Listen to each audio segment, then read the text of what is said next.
ओम शांति। कैसे हैं सब बाबा के बच्चे। आज 14 अक्टूबर को बाबा हमसे क्या कह रहे हैं। मीठे बच्चे, तुम्हें पढ़ाई का बहुत कदर रखना है। बीमार हो, मरने पर भी हो तो भी क्लास में बैठो।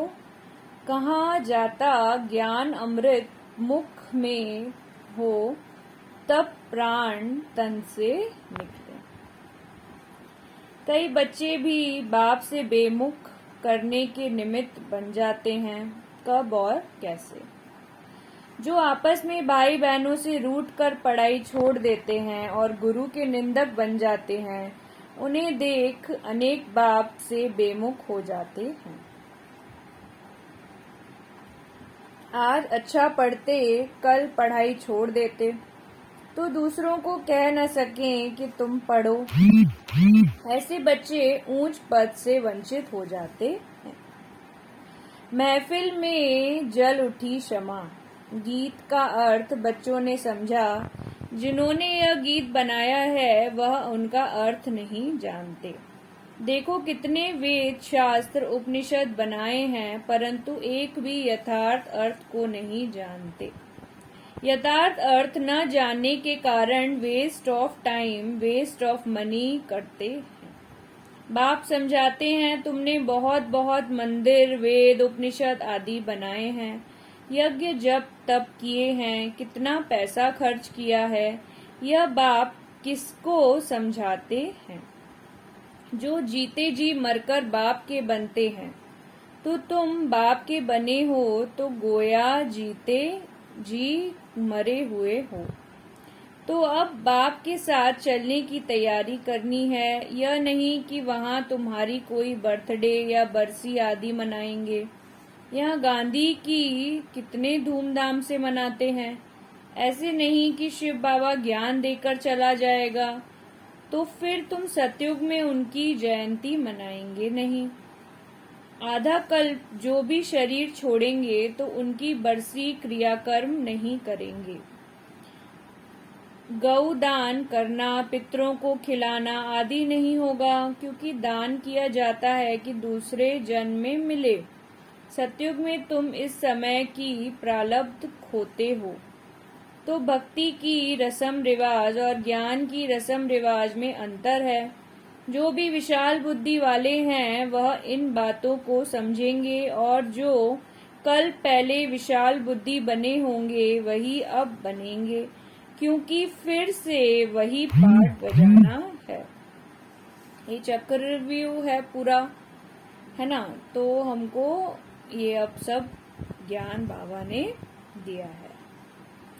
गीता सुना, चारों तरफ लगाए फेरे, फिर भी हरदम दूर रहे। बाप कहते हैं, तुमने भक्ति मार्ग में कितना माथा मारा है, फिर भी मुझसे मिल न सके, क्योंकि जब मैं आऊं तब तो मुझसे मिल पाओगे। सही बात है। मैं आता ही हूँ कल्प कल्प संगम युग पर।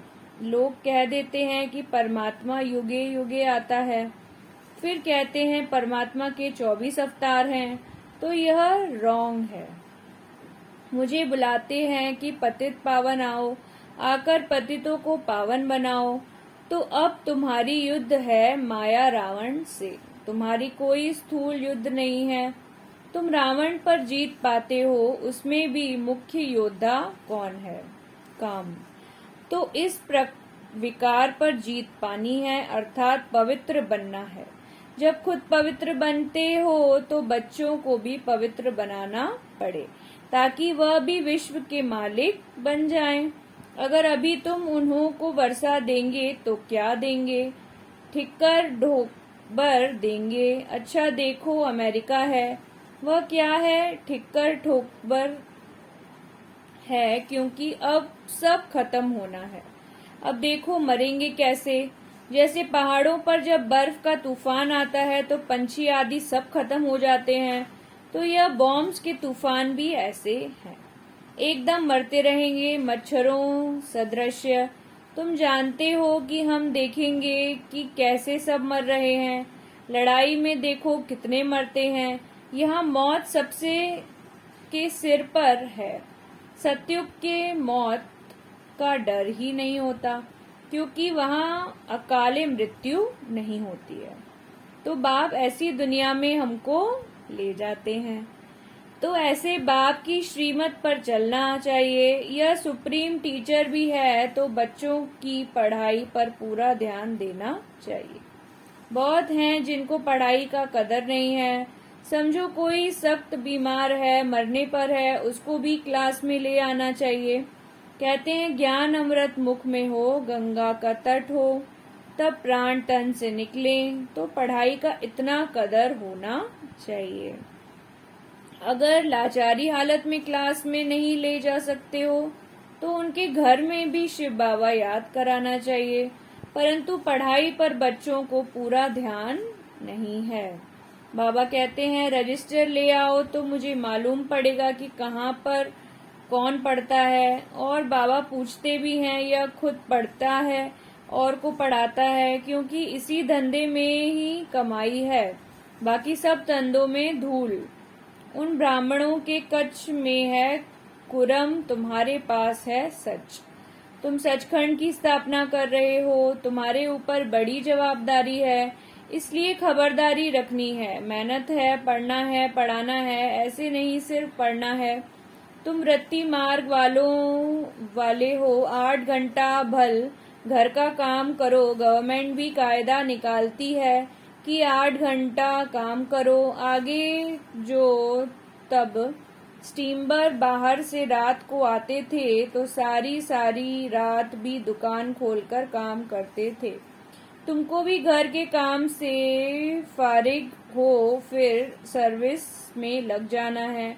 सर्विस करना गवर्नमेंट खुद सिखलाती है, खिलाती पिलाती है, तो उनकी सर्विस भी करते हैं। यहाँ भी तुमको बाप सिखलाते हैं, तो तुमको ऑन गॉडली सर्विस करनी है। सिर्फ ओनली सर्विस नहीं, ओनली हो गई सिर्फ अपनी बुद्धि की, खुद को पवित्र बनाना। परंतु हमको तो भारत को स्वर्ग बनाना है, तो तुम्हारे ऊपर बहुत जिम्मेदारी है। जैसे उस सेना पर जिम्मेवारी रहती है, चीफ कमांडर, कैप्टन आदि पर अधिक जवाबदारी रहती है, यहाँ भी ऐसे ही है। जो अच्छे अच्छे बच्चे सेंटर खोलते हैं वह हो गए कमांडर, तो उन पर जवाबदारी है। तो यह हर एक को देखना है कि हम सर्विस के बजाय कहाँ डिससर्विस तो नहीं करते हैं। बहुत बच्चे हैं जो भाई बहनों से रूठ कर पढ़ाई छोड़ देते हैं, तो ऐसा नहीं करना है। बाबा बार बार कह रहे हैं, यह नहीं समझते कि पढ़ाई छोड़ने से गुरु की निंदक ठौर नहीं पा सकेंगे, अर्थात सतयुग में उच्च पद भी नहीं मिलेगा। यहाँ बाप बच्चों का रजिस्टर मांगते हैं, उससे समझ जाते हैं। जैसे स्कूल में बाप टीचर रजिस्टर से समझ जाते हैं कि यह बच्चा कहाँ तक पढ़ता होगा। कई बच्चे होते हैं जो सारा दिन खेलते रहते हैं और छुट्टी के टाइम पर घर आ जाते हैं कि हम पढ़कर आए हैं। किन्हों के माँ बाप तो रजिस्टर भी नहीं देखते, तो उन्हों को मालूम भी नहीं पड़ता। किन्हों के माँ बाप ध्यान में रखते हैं, तो बच्चा अच्छी तरह पढ़ जाए। यहाँ शिव बाबा अंतर्यामी हैं, साकार को रजिस्टर दिखाना पड़े। बच्चे कहते हैं बाबा ऐसे तूफान आते हैं, बाबा कह देते हैं कि यह तूफान तो आएंगे। यह सब तूफान पहले मेरे पास भी आते हैं, क्योंकि जब तक इनको अनुभव न हो तो बच्चों को कैसे समझा सकें। अच्छा, तुम्हें माया ने सारी रात हैरान किया, नींद भी नहीं करने दी, टाइम भी वेस्ट किया, यह भी उनका फर्ज है। टकराएगी जरूर, बाकी तुम्हारा काम है बाप को इतनी याद कर माया को भगाना। बाबा जानबूझ के माया भेज रहे ताकि हम रात भर योग करें और फिर उस माया को भगाएं। यही मेहनत है, इसमें बहुत मेहनत करनी पड़ती है। कई बच्चे हैं जो थोड़ी भी माया आती है तो चले जाते हैं, जैसे वैद्य लोग कर देते हैं, या दवाई लगाने से बीमारी उथलेगी। जैसे हम कोई दवाई लेते हैं तो पहले बीमारी बढ़ती है, ऐसी बाबा बता रहे हैं कि जो बच्चे हैं वो भग जाते हैं। परंतु कई लोग ऐसे होते हैं जो जरा भी बीमारी न उथल खाई तो उस वैद्य को छोड़ दूसरे के पास चले जाते हैं। यहाँ भी ऐसे ही हैं, ज्ञान को छोड़ साधु संतों के पास चले जाते हैं। फिर कहते हैं कि सब तो कहते हैं गृहस्थ व्यवहार में रहो, शादी करो। आप कहते हो शादी करके पवित्र रहो, या फिर कौन सी मुसीबत है? अरे तुम कहते हो हमको गृहस्थ व्यवहार में रह राज जनक के मुआफिक जीवन मुक्ति चाहिए, तो फिर प्रवृत्ति में पवित्र रहना पड़े। कई फिर कह देते बात तो ठीक है, बाकी मंजिल ऊंची है, ऐसा कह डर जाते हैं। ऊंच तो जाना ही है ना। देलवाड़ा मंदिर में भी है कि नीचे तपस्या कर रहे हैं, ऊपर में उनकी प्रालब्ध स्वर्ग है, तो ऊंच मंजिल तो है ही। कहते हैं ना कि चढ़े तो चाखे प्रेम रस, यानी बैकुंठ रस, गिरे तो चकनाचूर। इसलिए बड़ी सावधानी से चलना पड़ता है, डरना नहीं है। कहते हैं यह गीता की अथॉरिटी है। गीताएं तो आजकल बहुत हैं, टैगोर गीता, गांधी गीता। आजकल जो घर से रूठते वह गीता का अर्थ कर देते और अपना नाम डाल देते हैं। एक गीता में लिखा है कि बैंगन खाने से यह होगा, भिंडी खाने से यह होगा। यह बाबा भी रोज गीता का पाठ करते थे। जहां भी जाते थे, राजाओं के पास भी जाते थे, तो गीता का पाठ जरूर करते थे। मनुष्य समझते हैं भगत ठगत नहीं होते, परंतु जितना भगत ठगत है उतना कोई भी नहीं है। तो बाबा कहते हैं बच्चे पढ़ाई को नहीं छोड़ना है, नहीं तो माया अजगर खा जाएगी, फिर पछताना पड़ेगा। जब धर्म राजपुरी में एक एक जन्म का साक्षात्कार करते सजाएं खाते हैं तो बात मत पूछो। मुक्ति और जीवन मुक्ति को तो मनुष्य कोई जानते नहीं, क्योंकि वह समझते हैं कि सुख का विष्टा समान है। तो समझते हैं कि स्वर्ग के सुख भी ऐसे होंगे, क्योंकि सुना है कि त्रेता युग में भी सीता चुराई गई, तो वह भी दुख है। अब तुम जानते हो कि स्वर्ग में ऐसी बातें होती नहीं। यह भारत की ही कहानी है। बाकी और धर्म वाले इस ड्रामा के अंदर बाई प्लॉट हैं। भारतवासियों के ही 84 जन्म हैं और धर्म वाले तो 84 जन्म नहीं लेते। कहते हैं आत्मा परमात्मा अलग रहे बहुकाल।